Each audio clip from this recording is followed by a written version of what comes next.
and we are going to start. Okay, so let's go, let's start. Thank you so much, you all, for being with us. Hello, my name is Maria Rita Espina Bueno. I'm the Executive Director of Anjos do Brasil, a non-profit organization to foster angel investment. I welcome you all to the second 2022 edition of Café com Homus, an initiative of Anjos do Brasil and Israel and Trade and Investment, which bring big names in the Israeli innovation ecosystem to share their vision on issues related to venture capital and startups, in addition to discussing the potential of business and investments between Brazil and Israel. If you want to know the reason for this beautiful name, Café com Homus, I invite you to watch the event in which we received Eugene Candel. It's on Anjos do Brasil YouTube channel. We have a lot of interesting material in all the editions. Feel free to see and share with all your contacts. Anjos do Brasil and Israel and Trade and Investment have a long partnership. We organize investors' missions to Israel, events like this, and a lot of connections between entrepreneurs and investors. We are certain that there is a huge potential for business that adds value for both our countries. Today, we receive Eyal, managing partner of Pitango. In my vision, the most important venture capital in Israel.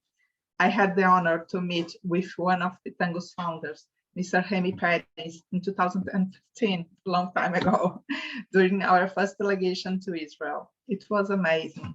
He shared his vision of how venture capital was one of the key elements for the development of Israel and how he sees the future. My admiration for Pitango started there and is reinforced every time I meet one of the partners. I'm sure that today will be another great conversation.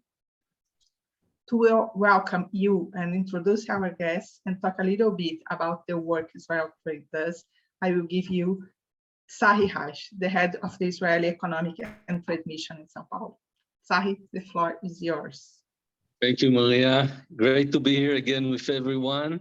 This initiative is really a wonderful initiative. I mean, we've been going through the epidemic and making sure that the ecosystems are still connected.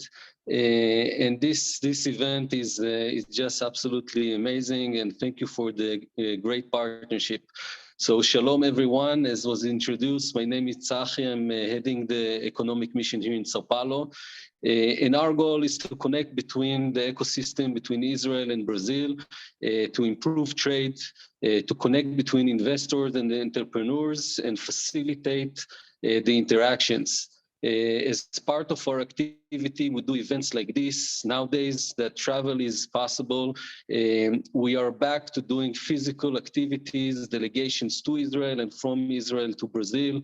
We participate in different events, and we also invest quite a lot in improving the trade infrastructure, whether it's through the bilateral agreement we have with Mercosur, the R&D agreements we have in place between the Innovation Authority and EMBRAPI and FINEPI, and of course the Scale Up in Brazil project, which is basically sort of an acceleration program that supports tech companies in penetrating Brazil in the most serious manner. We have today a real pleasure to have Eyal with us from Pitango. Pitango, as Maria mentioned, is one of the leading VCs in Israel, is a fund of funds, and for us, as part of the trade mission, a wonderful partner that can really support and provide great connections with the Israeli ecosystem.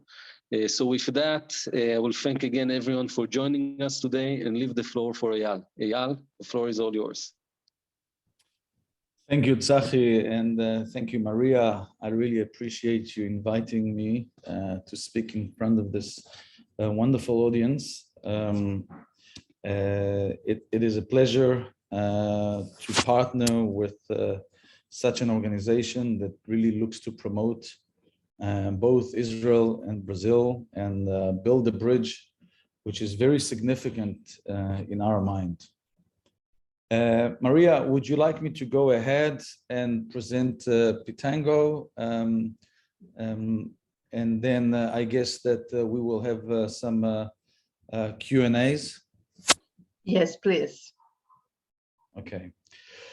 So my name is Eyal Niv, and not Arina Andronov, like it says on my icon here.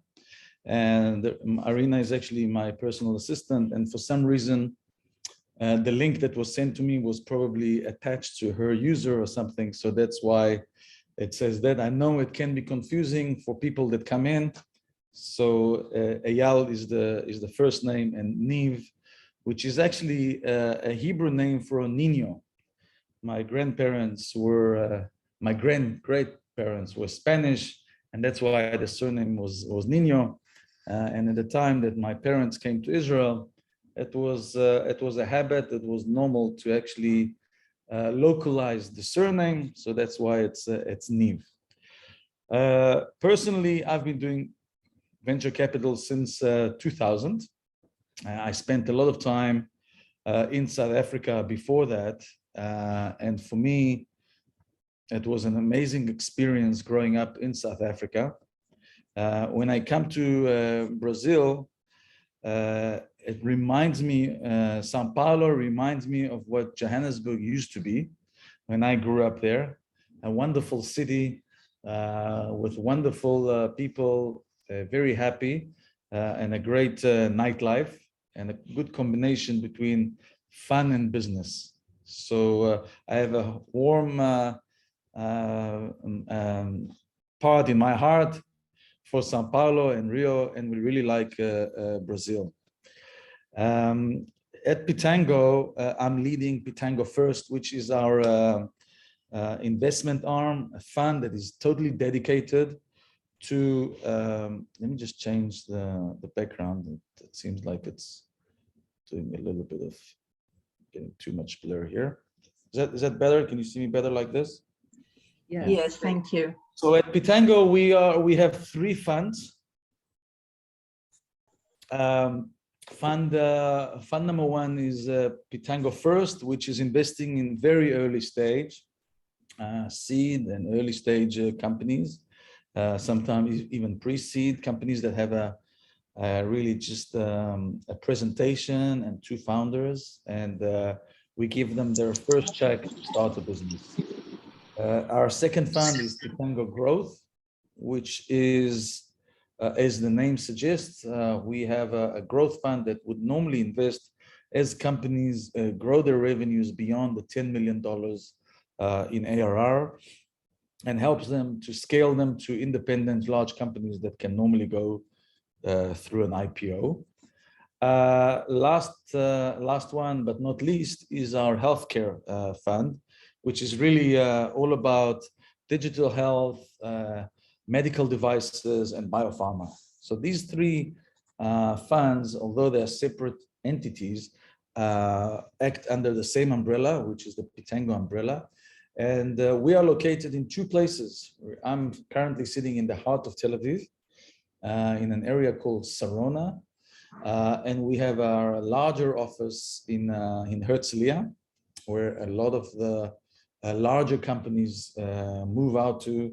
Once they grow beyond 50, 100 people, they would go out and set up office in Herzliya. Pitango historically has been one of the most active funds in Israel, one of the largest funds here in Israel, and it gives us great pride to be part of the pioneering forces that really is building the local economy. We've been investing across the board in areas that are deep tech and mid tech, healthcare, and very large companies as well. We've had 25 IPOs, more than 80 exits in our portfolio, and we've invested in over 250 companies since our inception. So altogether, we are now finishing Fund 8 and starting our Fund 9 in terms of sequence. But as I said, since the last 2 funds, we also have 2 parallel funds, which are specifically designed for growth and health tech. Coming to think about the Israeli industry, it's been a long time, but really it was built around the core capability of building innovative and deep technologies. And historically, you would see companies that are multidisciplinary in areas like semiconductors, storage, communication, and nowadays also marketplaces like Wix and Fiverr that are really less about deep tech, but more about business ideas and business concepts that are quickly scaling and becoming very global. One of the biggest changes we are seeing now in Israel is the ability to go global while remaining in Israel in terms of headquarters and in terms of operations. If historically a company would start here in Israel and would quickly move out to the US in order to open sales and marketing operations, nowadays, because of the broadband internet and because of the ability to do cloud serving, cloud computing around the world, we can really serve international markets from Israel. And just to give you one example, I'll start with a company that is already active in Brazil, and for us is a great example for what can be done internationally. So Optibus. Optibus is a company that is helping companies around the world, operators, bus operators, municipalities and governments, to better design the best mass transportation systems. So they start from the design process, but they also go and help with the operations and the ongoing operations of mass transportation systems. And doing it while remaining here in Israel with the headquarters and the CEO and the CFO and CTO and so forth. They have local satellite offices around the world, but the product itself is being served out of Israel. So an operator in Brazil is now operating their bus transportation. And I know that this is for a fact, while the product is being served from Israel into a cloud that is located in South America, probably Brazil. And then the full support is done in hybrid between Brazil and Israel. This is just one example for how businesses can now scale from Israel and grow in a global manner. Some of you may know that Israel is a very small country, contrary to Brazil. So we have almost zero market locally. We have maybe a market for trials, POCs, but not more than that. We need to move very quickly out into the global space and act very quickly with our companies. Once they prove their technology, sometimes even not locally, they will do it somewhere else, the sales and marketing have to be international. That's why our companies are actually born international. And for us, this is a very important point. So that's one element that I think is very important in terms of the local industry and how we're seeing it progress from being a technology-driven industry to a more business-oriented industry. The second thing that has become very notable is the fact that we are now crossing the lines. And what do I mean by crossing the lines? If historically Israeli companies used to build technologies for tech companies, really core technologies, whether it's storage, semiconductors, communication infrastructure. Nowadays, as you can see from my one example, and there are many more, we are serving different markets. So it's not the technology market anymore. It is not core technologies that are being developed but full products that are being served all the way to the end customer or even the end consumer in cases like Fiverr, Wix, and others. So the fact that we can be here in Israel and serve different markets, whether it's insurance, banking, construction, mobility, healthcare, and serve it all the way to the end customers, really open up the market and has been booming in terms of the local industry. And for us, the high-tech industry is the driving locomotive behind our economy. And it is the #1 export business for Israel. And it is the most growing segment for the Israeli export altogether. So really, in terms of Pitango, we've been growing. We're seeing more and more large opportunities happening. And because of the two elements and phenomena that I've given here, we are seeing companies grow from 2 people in a room with a presentation to 1,000 people with multi-billion dollars in revenues. And all of that happens even before they go for an IPO. So as a full stack venture fund, we have learned a lot of things along the way, and we have learned how to support them and help them grow. Lastly, I will mention that for that reason, we have also built our operation and we evolved our operation to support these growth companies in a bit more operational manner. What we've done is, on top of the investment layer, which we have for a long time since our inception, we also created an operational layer, which helps us to support these companies. And you've heard it probably in other places. We have created an operational layer that comes in post-deal and helps our companies accelerate their business development, their marketing, their finance, product market fit, validation, all sorts of activities that they need to do when they start. And in order to accelerate things, we have a full layer of individuals, which we call the operational team, that is extremely helpful to our companies and utilizes our broad network of companies that are currently under our portfolio, or who previously have been under our portfolio and have grown to become independent companies. And in that sense, we are creating an ecosystem that once you enter that ecosystem, you're able to extract so much value from it. So this is how we incarnated and how we have developed.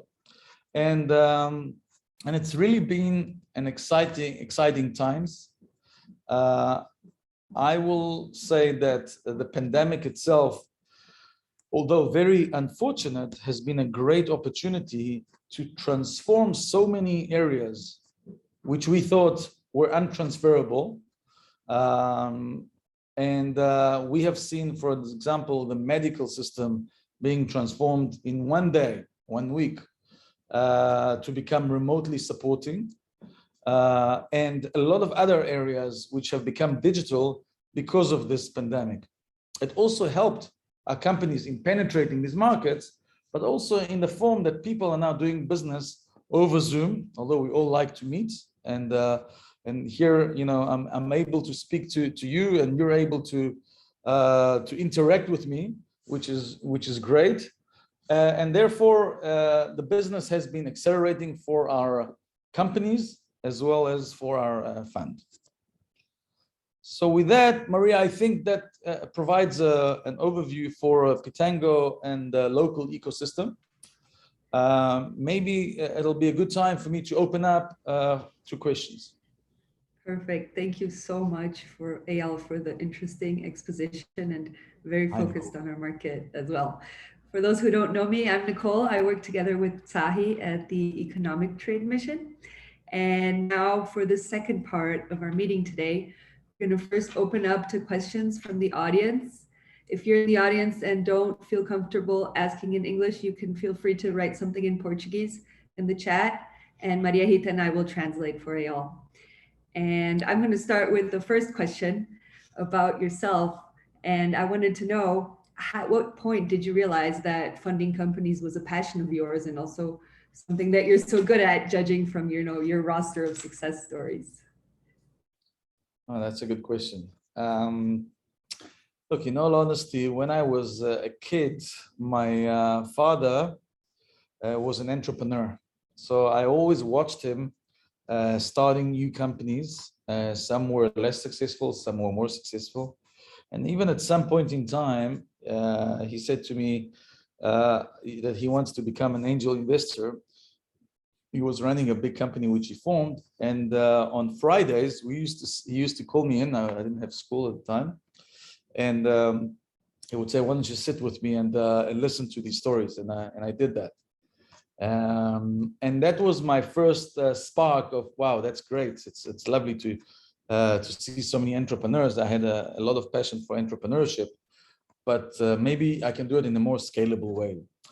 When I came to Israel, after a few years, I studied actuarial science and finance. I came to Israel, I served in the IDF, and after serving in the IDF, I thought I would start my own company. But at the time, starting a company was not so easy for a new immigrant like myself. And I said, I need to penetrate the market in some way and get a broad exposure. So I joined a venture fund. And for that reason, I really started being exposed as a young analyst to forming new companies. That was a crash course. But I said, I'm only going to do it for 2 or 3 years, and then I'm going to form my own company. But to be honest, I fell in love with it, forming new companies and helping entrepreneurs to form their own companies has been, I always say, they're like my babies. When I see them with 2 people and then I see them grow, it's just amazing. And I think that it's really wonderful. My number one target in life is to create as many jobs as I can here in Israel. And for that reason, I feel, privileged to do what I do. Oh, great. I always say that it's always a person behind any job, any VC, any company. So it's very nice to know that. I will ask you the second question, and we have some questions from the audience, but they will wait a little bit because there is something that I was thinking. You talked about globalization and how the Israeli entrepreneurs now can serve international markets direct from Israel and with some of the operations all over the world. But at the same time, we see a lot of people talking that this globalization is a little complicated right now because of the impacts that the pandemic had on the economics and now this terrible war. So what I want to understand from you is, do you think that this new movement that we keep the things inside the countries will affect the startups and entrepreneurs? Because for us, for our market, it's so important that the new companies can access different markets. How do you view this new movement? So it's actually a very big challenge, I think, for some of the industries, and we are following it very closely, the impact of the pandemic and this terrible war on the businesses of our portfolio companies. I will say this: I think it has similar impacts. Both phenomena have a similar impact. And if you asked me 2 years ago when the pandemic started, what will be the impact, I would have thought it would have been, very detrimental to a lot of industries. But it turns out that people are very resilient, and they continue to consume and continue to do business when and if it's possible through a digital medium. And I think that the areas that are most hurt, both in the pandemic as well as probably during this current times of war, are physical goods. So any company that can continue and serve its goods, its products, without the need to deliver physical goods, is really a great, is very much protected and may even enjoy acceleration. We've seen many areas that have enjoyed acceleration, if it's, for example, digitization of documents, business processes, the ability to collaborate without the need to meet with each other, so collaboration businesses, that's all pretty obvious. But for example, if you think about transportation and mass transportation, one would think that the business would be reduced quite dramatically. And what actually happened is all mass transportation systems have had the time to actually relax, take their time to digitize the back office of their systems. That's on the one hand. So that was a big jump for a company like Optibus and Via Transportation. And secondly, they all needed flexibility. And when you need flexibility, you need a technology that would support that flexibility and optimization and ability to redesign the routes as things change. And you have drivers that are able to come and tomorrow are not able to come. So there was pretty much chaos inside the workforces. And for that reason, they needed to implement new digital systems. So it was surprising to me on how digital goods were used and even accelerated during the pandemic. And we are not seeing a big change during this time.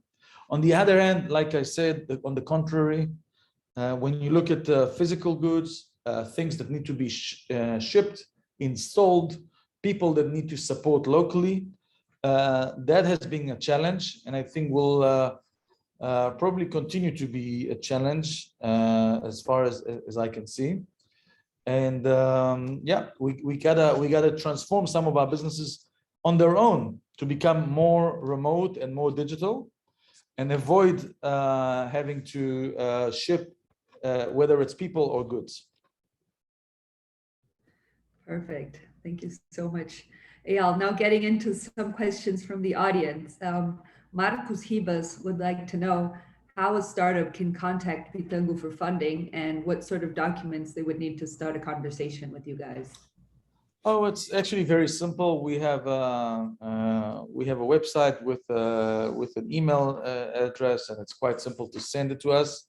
That's the one way. The more preferable way is actually to be in touch with some of us directly, whether it's via some of our friends or via some of our advisors, and there are many of those. But also, if you don't know us, you can send us an email. We review it every week, and we provide an answer whether it makes sense for us to meet or not.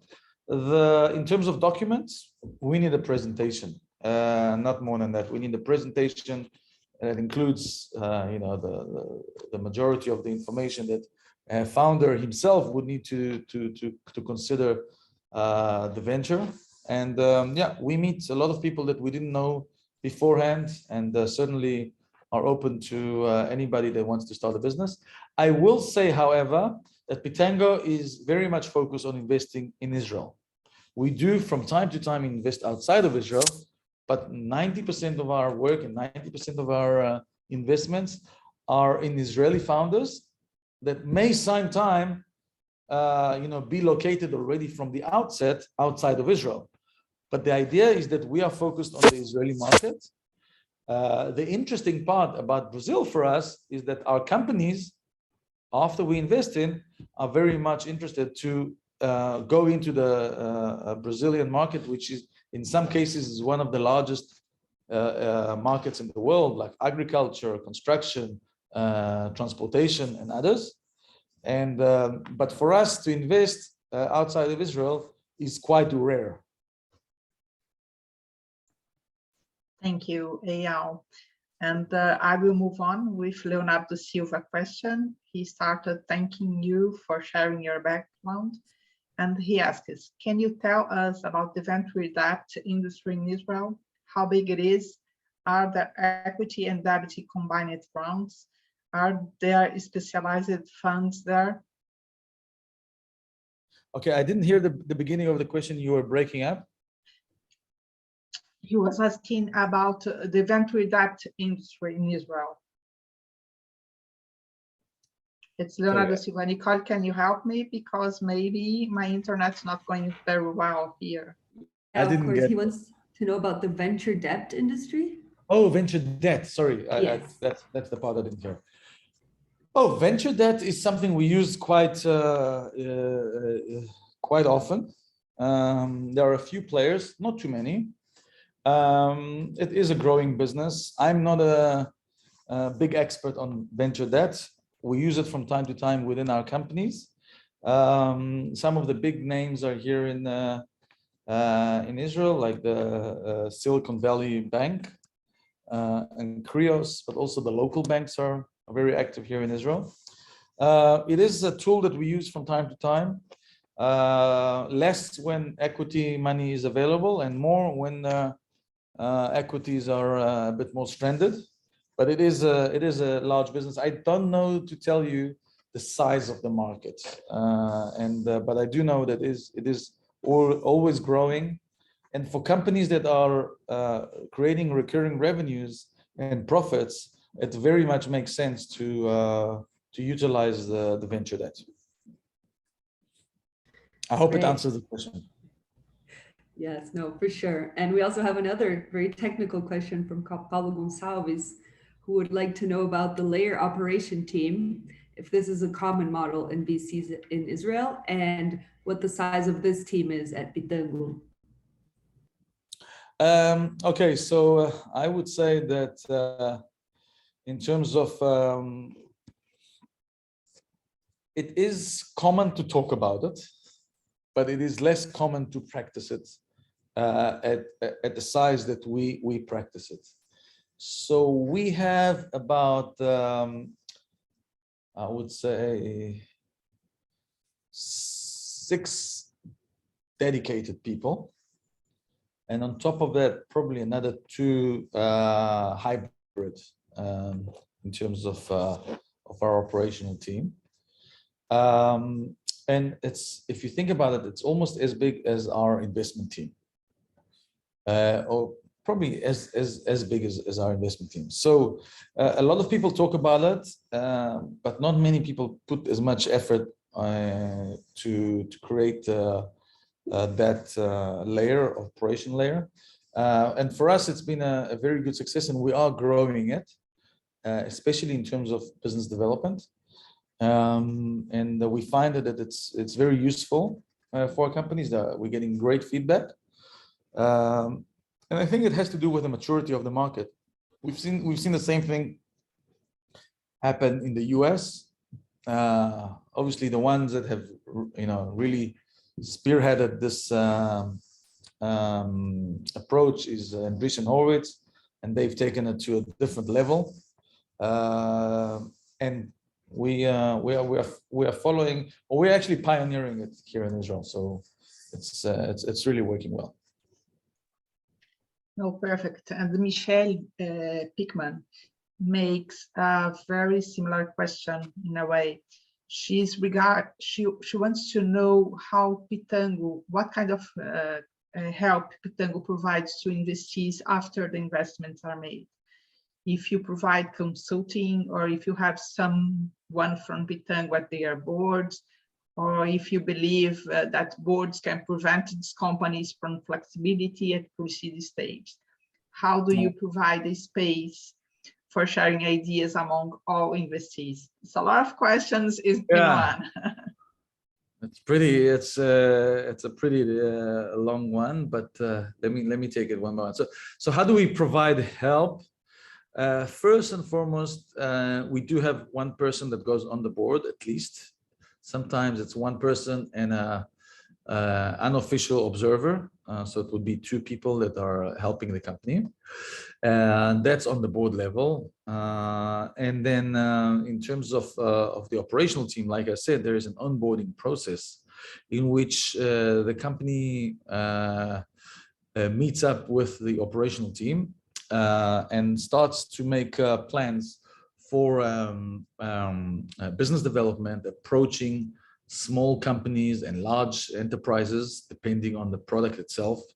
In addition to that, we're seeing we have a marketing person, a marketing writer that would sit down with the company and work on a plan on how to launch the company, how to do the PR, So that's the two starting points. The third actually leg in the table is head of people. So we have a person who is very experienced HR person who would start by helping them reaching out to a talent pool, which we have. We have a big database of local talent, which we help them with.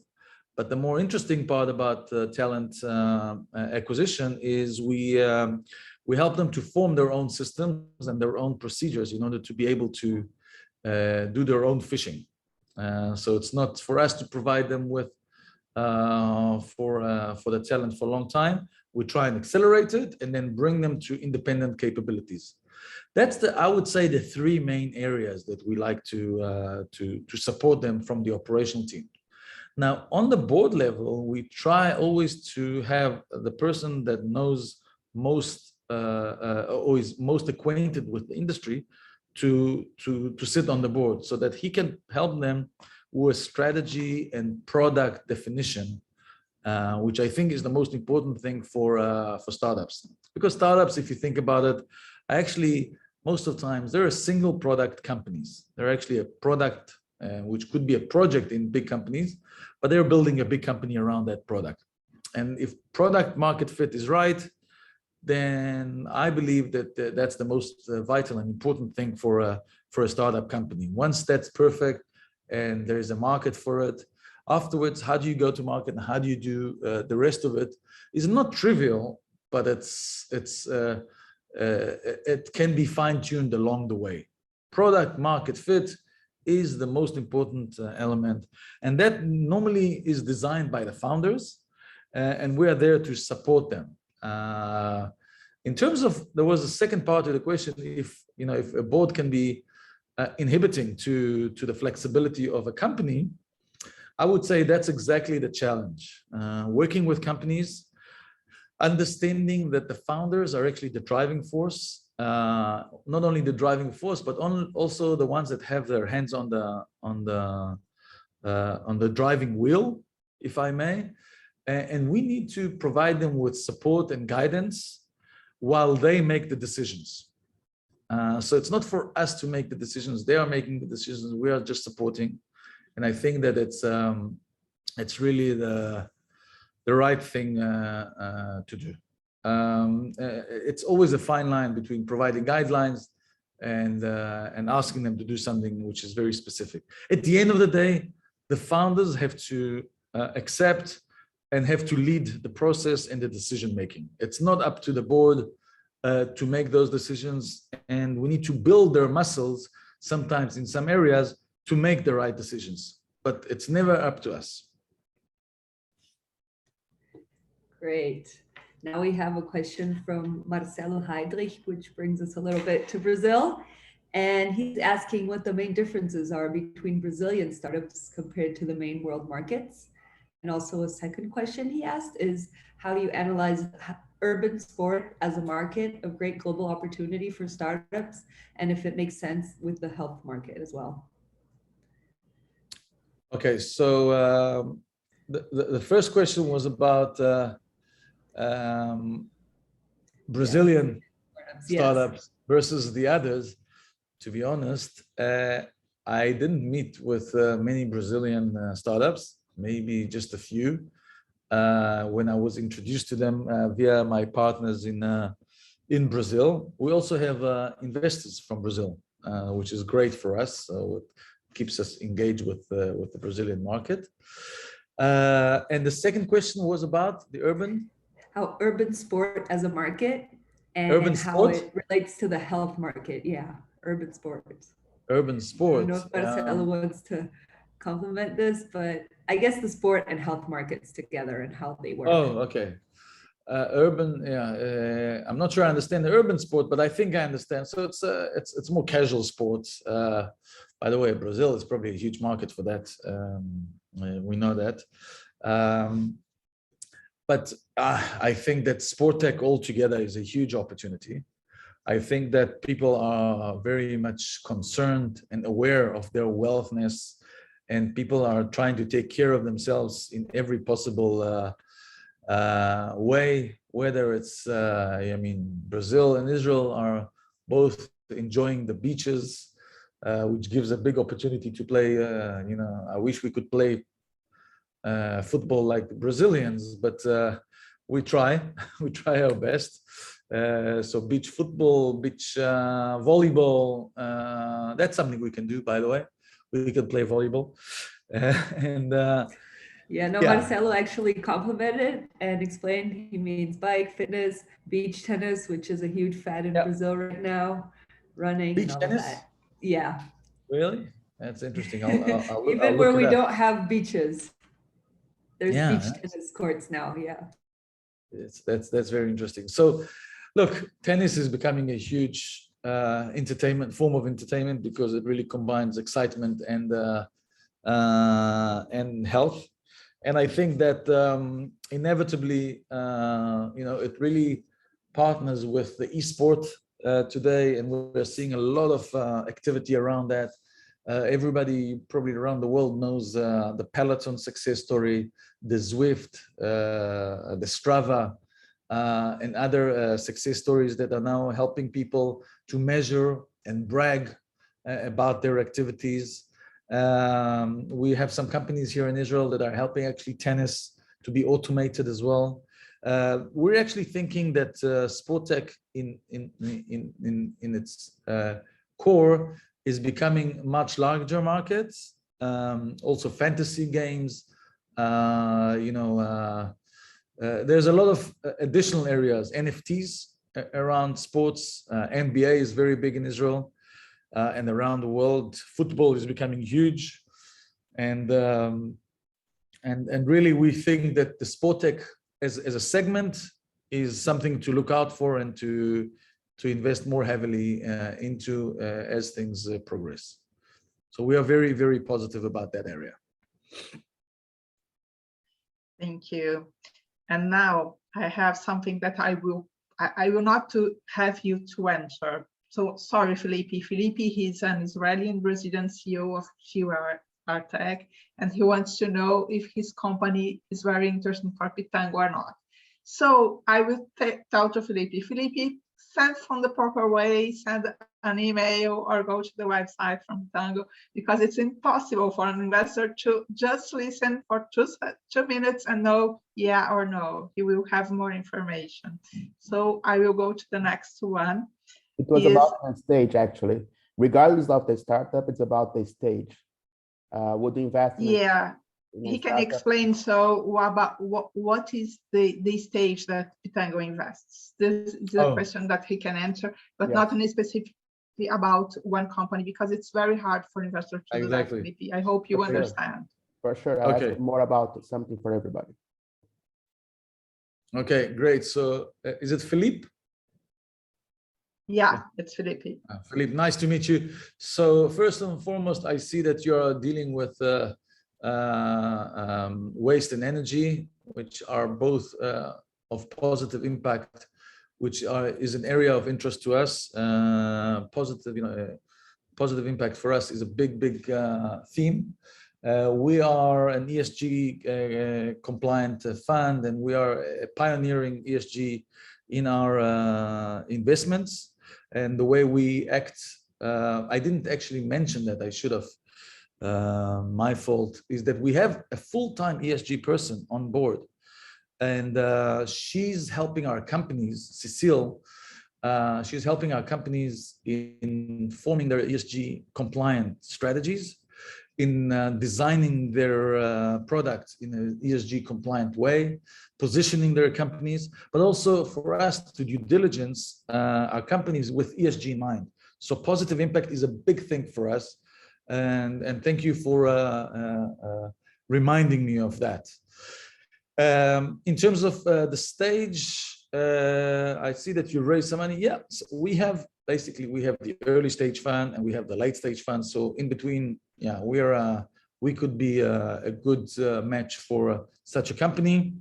But as Maria said, you know, I would need to take a deeper dive to understand if it's relevant for us or not. But to be honest, like I said in the beginning, it's very seldom that we would invest outside of Israel. So take that into account. Great. And now moving on, Charles Kirschbaum asked the question that we really like, which is, in your opinion, what are the industries and tech trends that Pitango finds most exciting for the next 10 years? Oh, okay.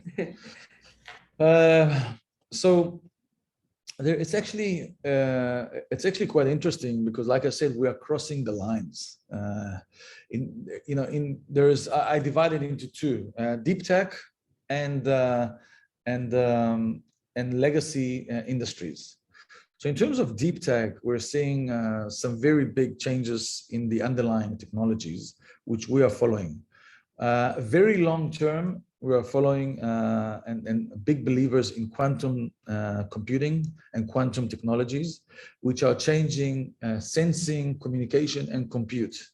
The ability to do quantum processing, whether it's for communication, sensing, or compute, will really change our capacities and abilities to do very complex workloads, which are just not possible today. So that's going to be a big leap ahead as these technologies become more commercialized. That's on the deep tech side. We're also seeing a very big change in terms of the movement to the cloud and next generation cloud technologies. We're big believers in what we call serverless technologies, and the way the young generation uses the cloud is totally different from what we are used to, in which we used to be responsible for the server, responsible for the operating system, responsible for all the stack, and then we would put our own application on top of it. The younger generation, they're looking for what we call serverless. They just want to provide the code to the cloud providers, whether it's Amazon, GCP, or Azure, and they want the code just to run without them needing to take any responsibility for the underlying layers. So that's cloud. We're very big believers in that. Everything together really requires new cyber technologies, and we're seeing huge success stories coming out of Israel now in terms of cloud cyber, cyber that protects the cloud infrastructure. That's very big. Another area that we are big believers in is Web3. That's a new area that involves blockchain, block technologies, new journal technologies, new database technologies, cryptocurrencies, NFTs, the metaverse, all fall into what we call the Web3 segment. And the last one I will mention is really in terms of trends, are the fragmented economies, whether it's the creator economy, where people can sit at home and create stuff that is being utilized by others, whether it's code or whether it's animation or stories or content writing, and they can do it wherever they are and still get paid for it in the form which is not a company, which is not a corporation, really individual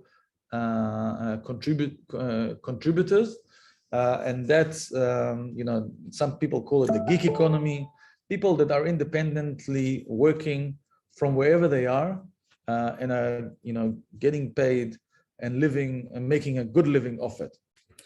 So that's an area that we are big believers in, specifically in people streaming real time, like I'm doing right now on a small scale. People will be able to teach from home, will be able to lecture from home, and we are building quite a few technologies for this area, starting from the gaming world and moving over to lecturing world. And there are a few companies that we are currently building. One of them is pretty well known. It's called Stream Elements, which is helping people to actually stream from home and get the full suite of graphics, as well as a chatbot, a payment system, everything they need to be able to actually do it independently without the need for external support.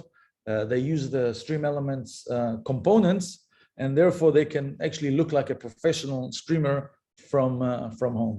It's a very successful company, and I'm sure that if anybody here is streaming from home or has kids that are streaming from home, they would be using their technology of stream elements. So that's the last area that I would mention. That's in terms of the non-medical areas. In terms of medical, there are many areas, but I'm less acquainted with the exact themes. But I would say that people are much more expecting today to get analyzed from remote at home and to be able to consume wellness and health services from home without going into hospitals, without getting exposed to extra pathogens. And everybody's expected to also be monitored on a much more frequent way than historically. And that creates quite a few opportunities for startup companies. Oh, wonderful. I really like to know the third sector that you said about the streaming. I have never hear a big VC talking about that before, but it's really interesting. I will dig more into that.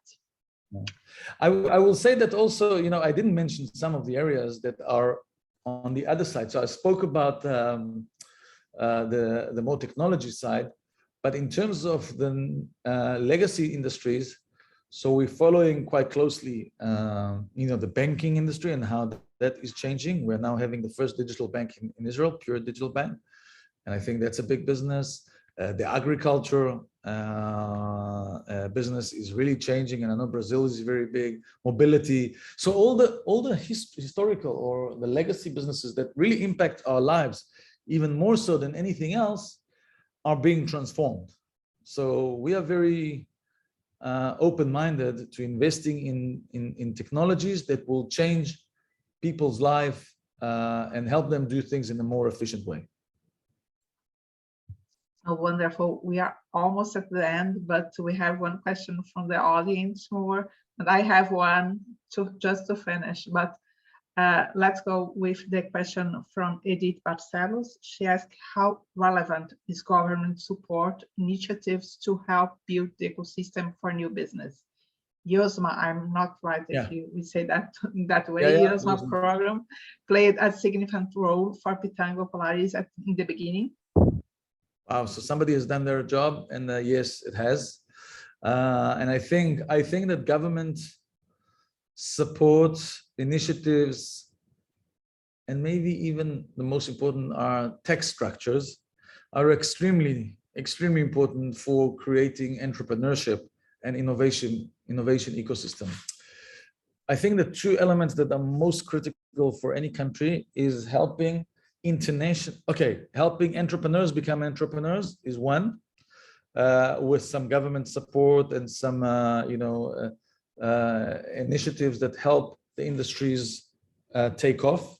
It wasn't always the case that the Israeli high-tech industry was so thriving and so massive, and has a lot to do with government support that this industry has really succeeded and progressed. In terms of tax structure, it's very important, both in terms of the entrepreneurs themselves and giving them benefit to creating their own companies. Instead of earning, these people normally can earn big salaries in large corporations. If you give them an incentive to go and take a risk, they do it. Thirdly, I think it's very important to attract large corporations into the country and provide them with beneficial tax structures in order to really create a playground for the entrepreneurs.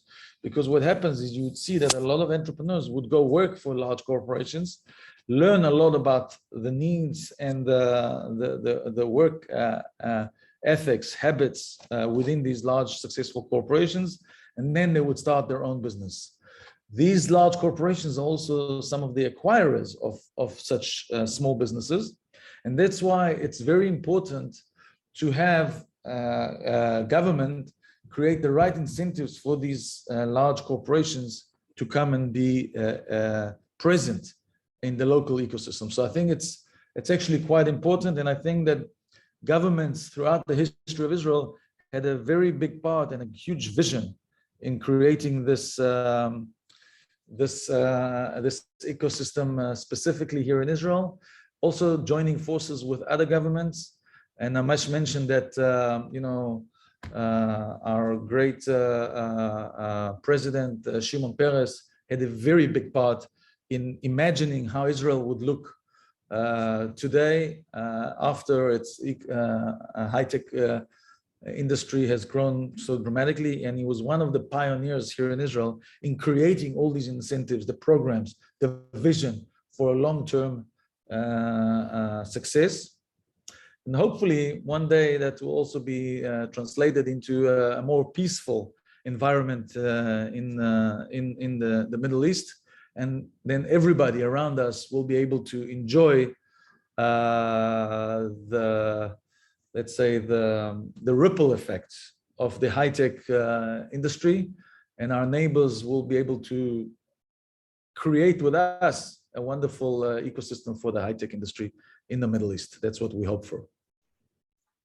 No, yeah, it's really great to see that when we talk about innovation, we need all different kinds of agents working together with a very big vision for the future for that to happen. Just to finish in 1 minute, if you can help me, one of the biggest difference that I see between Brazilian and Israeli entrepreneurs is that Israeli entrepreneurs go global very easily and we don't.